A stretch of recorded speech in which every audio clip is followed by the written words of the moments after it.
दा बिसेसकय आंथ' डिउटियावसो दङमोन आं बांद्राय माबाखौबो माबे समाव मा जादों बेखौथ' आं मिथिया जिखुनु जाया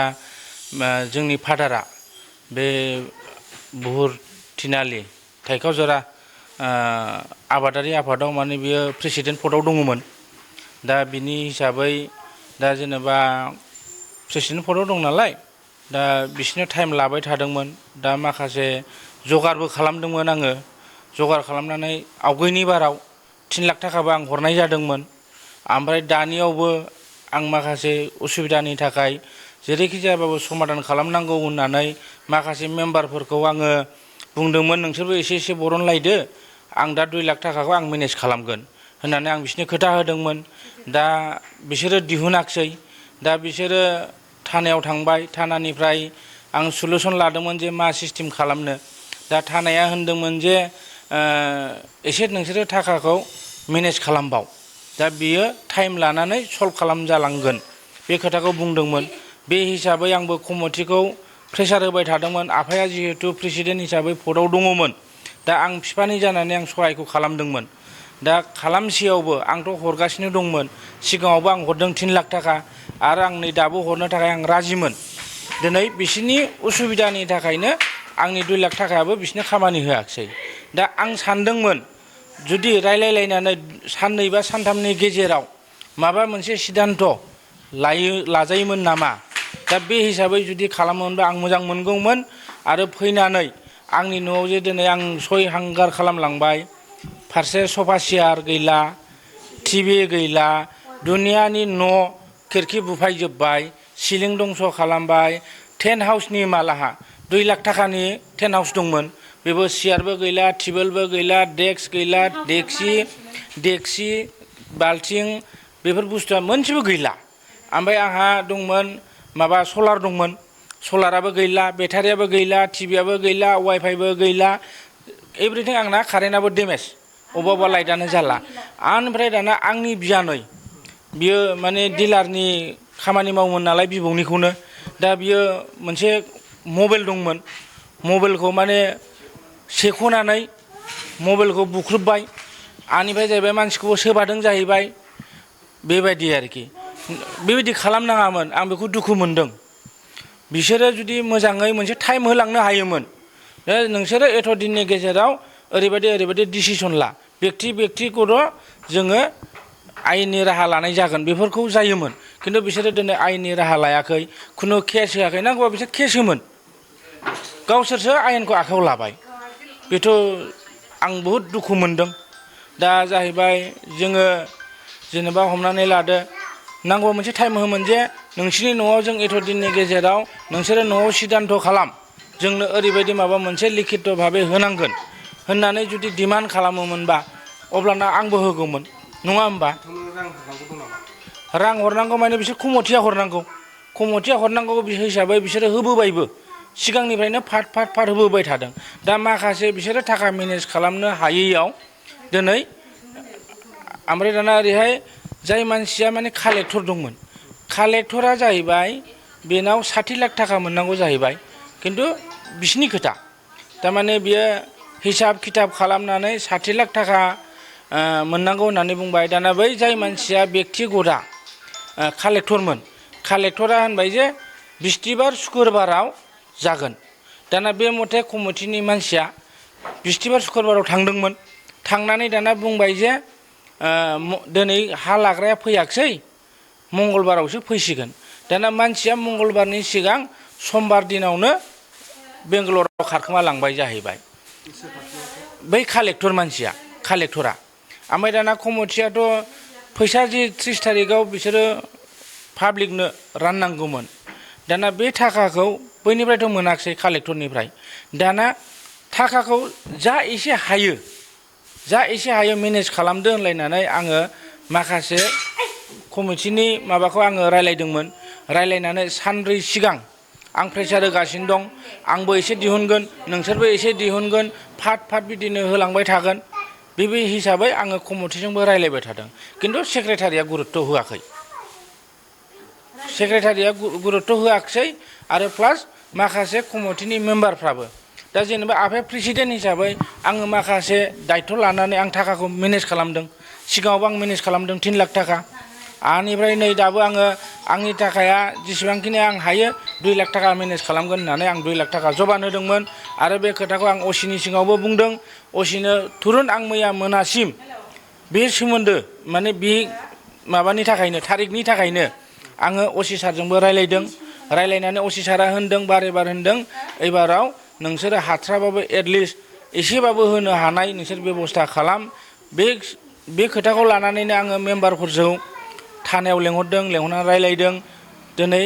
आजि सानथाम सिगांनिफ्रायनो रायलायनानै दा सेक्रेटारिया खिन्थु गुरुत्त होआखै बे सेक्रेटारिया गुरुत्त होयैनि थाखायनो बे घटनाया जादों नोंथांनि न'आव फैनानै जितु बेफोर बिसि खालामफैदों बेनि गेजेराव बिथांमोनखौ सोरखौबा सिनायनो माने दा मानसिखौथ' आंथ' नुवाखसै जाहैबाय आंथ' गैयामोन दा न'नि मानसिफ्रा सिनायगोन खिन्थु एक्जाक्टलि बिसोरो नामखौ मिन्थिया मानसिखौ नुयोबा सिनायगोन ओमफ्राय दा जाहैबाय माखासे लिस्टबो दङ लिस्टआ मारैहाय दा जेनेबा जाय मानसिया फैसा मोननांगौ नङा होमबा दा बिसोरनो खालामदों दा बेखौ माखासे खरा मानसिफोर दं बिसोरनो मावगोन दस्राथ' मावनाय नङा दा जाहैबाय बिसोर आयेनखौ गावसोर आखायाव लानाय हिसाबै दा बेखौ आं न्याय मोननांगौ आंनि क्षतिपुरननि थाखाय दिनै आंहा उन्दुनो जायगा गैला फालें दंस' खालामबाय फालें मोनसेबो गैला मानसि फैबा जिरायनो सियार गंसे गैला साहा कापसे होनो आंहा टेबोल गैला सफा सियार गैला दा गासैबो आंहा डेमेज गैयाबाबो दा आङो ओरैनो नर्मेलि हिसाबै 5 लाखनि गोजौआव दं मानो आंना टेन्ट हाउसनि मालानो 2 लाखमोन ओमफ्राय सफा सियार दंमोन टिभि दंमोन वाइफाइ दंमोन अल दरजा खोरखि बे थांजोब्बाय फालें गद्रेज गासैबो डेमेज जोब आरोखि ओमफ्राय दै टेंखि दंमोन आंनाथ' बायदिसिना माने दैयाथ' जोंना एखमबा कारेन्ट थायो थाया दै टेंखियाव दोननानै बिदिनो बेबहार खालामोमोन दिनै दै दोननोबो गैला दै टेंखिखौबो दानखावलांबाय मोननैखौबो एफआइआर आं थानायाव थांदोंमोन दहायो थांनानै आङो एफआइआरखौथ' सारनो होनानै फैबाय खिन्थु सारा एक्सेप्ट माने आंनि नुनायाव रिसपन्स होआखै आरोखि सारा दा जुदि सारा जुदि जेबो एक्सेप्ट खालामाब्ला अब्ला आं बेखौ सिन्था खालामदों थारमाने कर्टनि दारै माबा मोनसे खालामनांगोन मानो जाय मानसिया गुरुथ' माबाथ' नङाना फुसुथ' नङाना मानसिसो नङा होमबा इन्डिभिजुवेलि जेनेबा कमिटियाव साबसे मेम्बार दं बेसेबां थाखा गोलैयो सासे फार मेम्बार हिसाबै आं बेखौबो थैनो राजिमोन दिनै आङो बरनगासिनो दंमोन खिन्थु सेक्रेटारिया गुरुत्त होआखै आं सिगां आंथ' बेखौ एक्जेक्टलि आं बुंनो हाला आंथ' मेम्बारबो नङा होमबा आंथ' बिसिनि कालेक्टरबो नङा आं जास्ट माने प्रेसिडेन्टनि फिसाला हिसाबै बिफाखौ बासायनो हिसाबै आङो आंनिफ्राय जा हायो आं बेखौ बेबस्थाखौ खालामगासिनो दंमोन गाग्लोबदों दा बेखौ आंबो खोनादों दा माब्रैहाय बेखौथ' आंबो बुंनो हाला खिन्थु सेक्रेटारिया एसेब्लाबो दायथ' लानानै खामानि जुदि मावोमोनब्ला दिनैनि घटनाया जायामोन आं बेखौ आखाबादि दायथ' लानायखौनो आं नुवाखै मानो आं असि सारजों कनफार्म खालामदों रायलायनानै असि साराथ' फंसे खोथाखौनो होनबाय थादों 30 थारिखआव बहुद माबा जागोन एसेबाबो नोंसोरो मेनेज खालाम होननानै असि सारा बुंबाय थादों दिनै असि सार बुंसेयावबो बे खुगा खेवाखै थेवब्लाबो आं होनदों जे 2 लाख थाखाखौ आं मेनेज खालामगोन नोंसोरबो मेनेज खालामदो होननानै आं असिनि सिगाङाव आं तुरन्त आं बुंदोंमोन दिनै आंनि न'खौ बिदि डेमेज खालामनानै आंथ' दिनै आं मा राहायै आं दिहुननो हाबावनो आंथ' दिहुननो हानाय नंला बेनोसै आरोखि मिडिया बिथांमोनखौ खुलुमनाय थाबाय नोंगौ जोंनि फंबायनि न'खराव दिनक ब्रह्म पाटगिरिनि न'आव दिनै 12टा 1टासोआव माखासे बे कपारेटिभनि मानसिफ्रा फैनानै बुफायफैजोबदों फंबायनि न'खौ दा न'खराव रावबो गैयामोन बे समावनो माखासे बे कपारेटिभनि मानसिफ्रा बेनिफिसियारिफ्रा फैनानै जोंनि न'खौ बे फंबायनि न'खौ बुख्रुबफैजोबदों आरोखि मा जाहोननि थाखाय बेबायदि खालामदों जाहोनाथ' बिसोरो मोनसे कपारेटिभ दंमोन आबादारि आफाद बे आफादाव बिसोरो लन हरलायनाय मोनसे केस दं खोमा बे केसाव माने बिसोरो माखासे लेनदेन थानांगौ जागोन आरोखि ओंखायनो बिसोरो बे फैसाफोरखौ मोनलायनो थाखाय बिदि माबा मोनसे खालामफैदों जानो हागौ आरोखि रायजो राजाफ्रा फैनानै सय हांगार खालामफैनाया जाहोना बेनो जानो हागौ आरोखि ओरैनोथ' फैसाखौ हरफिननो होन्दोंमोन बिसोर ज' रायलायबाय थादों थानाजोंबो एग्रिमेन्ट खालामलायदों दा बे फंबायनि न'खौल' डाइरेक्ट बिदि बुख्रुबफैनाया बहुद गाज्रि जादों दा बेबायदि बुफायफैनो नाङामोन जों आयेननि बेब'स्था बेखौ लानाय जागोन आरोखि बहानिफ्राय रायजो राजाफोर रायजोआ बे थिनालि एरिया थाइखाजरा ओमफ्राय ओरै बुहुर बारनायथिं दं खोमा एसे आंबो मोजां मिथिया सिनायमोन नामा आंबो गैयामोन आंहाथ' रुनिखाथायावसो थायो दा बे फंबायनि न' बे आरोखि आंबो सिनायनो बेसेबांसो बिबांनि लस जादों न'खराथ' फ्राय बायजोब्बायानो न'थ' गासिबो देफायजोब्बाय आरो बे आइ थायोमोन बे आइनाबो बुफाय जाजोब्बाय न'आ मथा मथि 4-5 लाखनि खहा आरोखि जिब जुनारबो बुथारदों नै अमा दाउ अमा मानै बे आरोखि